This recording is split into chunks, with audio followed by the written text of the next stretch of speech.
আরে তুমি কোথায় পালাইতেছো? চোর তুই আমার হাত থেকে বাঁচতে পারবি না। এই নে, পালিয়ে কোথায় যাচ্ছিস? আরে বাবা তুই পড়ে গেলে কি করে?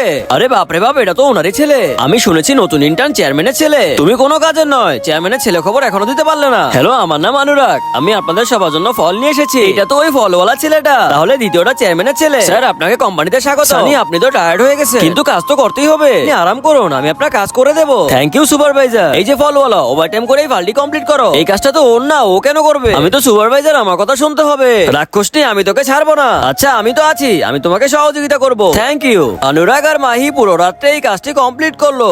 আমি শুনেছি কাল কোম্পানির চেয়ারম্যান পার্টি রেখেছে, কিন্তু আমার কাছে তো কোনো নতুন জামা নেই। চিন্তা করো না, আমি ব্যবস্থা করে দেবো। আরে আরে দেখো ওকে কি সুন্দর লাগতেছে। ও যে ড্রেসটি পরেছে ওইটা লিমিটেড এডিশন। আরে তোমরা দুজন এখানে কি করতেছো? সিকিউরিটি ওদেরকে বাইরে বের করে দাও। আর এত বড় সাহস আমার ছেলের সাথে এইভাবে কথা বলে? বের করে দাও।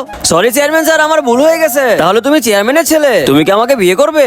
আর আজকে দেখবো তোমরা কাকে বেশি ভালোবাসো। মাকে ভালোবাসলে লাইক দিয়ে যাও, বাবাকে ভালোবাসলে সাবস্ক্রাইব, আর পার্ট 2 দেখতে হলে কমেন্টসে পার্ট 2 লিখো।